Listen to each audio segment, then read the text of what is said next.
So this is the next section, which is on periodic sound waves. So let's just have a look through here. I got some big ideas. Periodic sound waves have different speeds in different media.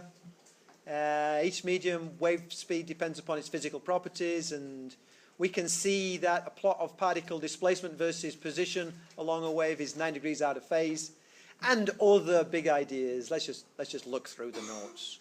So we start off talking about wave speeds and how we can calculate wave speeds from different properties.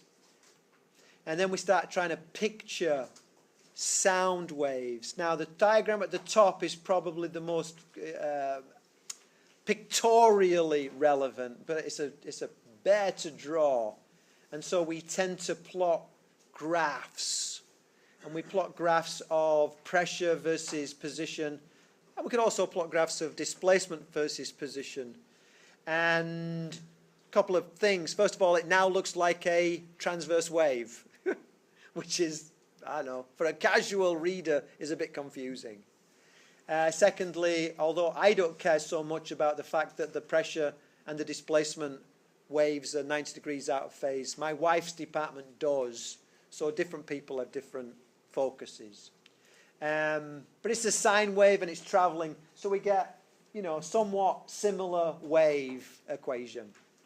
We're going to talk about intensity. Intensity is basically the power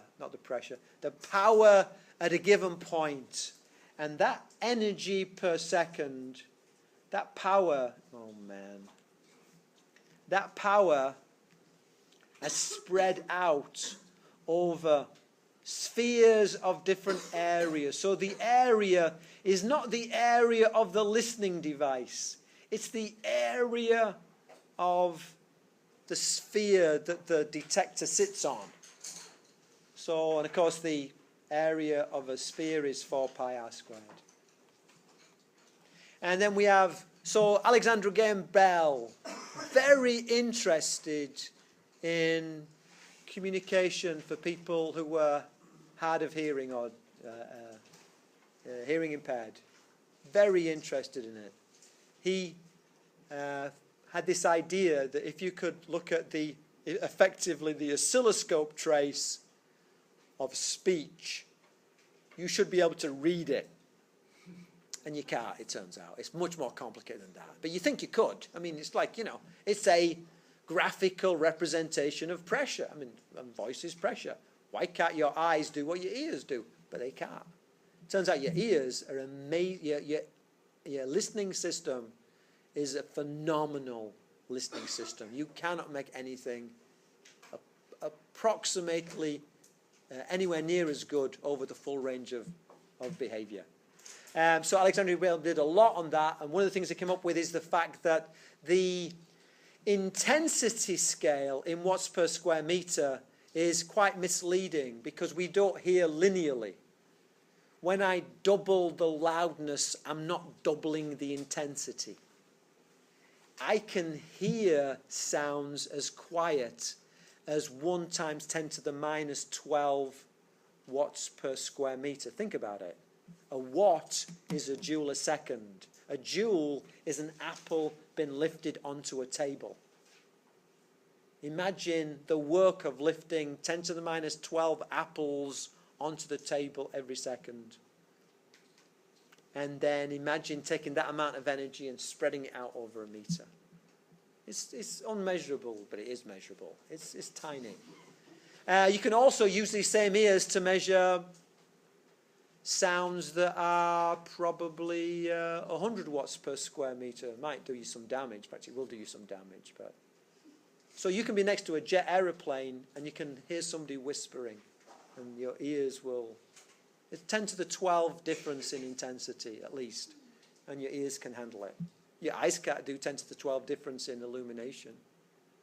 Imagine taking a huge building like the Empire State Building and trying to find a length which is 10 to the minus 12 of that height. It's not a centimeter.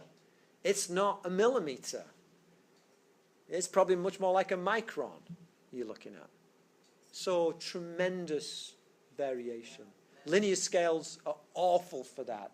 And so when when the bottom tenth, when the bottom decade is as important as the top decade, you use a log plot. And so that's what he did. He came out with this graph, this expression, where he logged the intensity. And so you talk about the decibel scale. Much more human-friendly way of talking about it.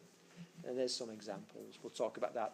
We're going to talk about Doppler effects. When a vehicle comes towards you, it sounds high-pitched. When it goes away, it sounds low-pitched. We're going to sort out why that's the case. We're going to talk about sonic booms. You might not have heard many sonic booms, but you're sure you've seen the wake on a boat. That's a sonic boom for a ship.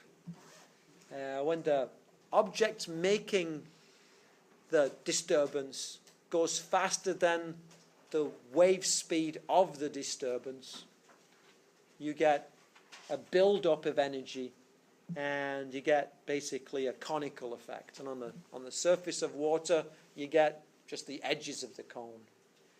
On an aeroplane, you get the whole conical shape. There's two ways we can characterize this. We can characterize it by the cone angle, well, we should call it the Mach angle, which is from the straight through to the actual ripple, not the full angle. And the second thing is the Mach number. People get confused in this about what V stands for, what VS stands for. So you've got to sort that out for you, one way or the other. And that's the chapter. It's not that long. We're going to do it again next time. I just want you to get started on it, because we've only got one more class before the test. Our test is Thursday? The test is, look at your syllabus.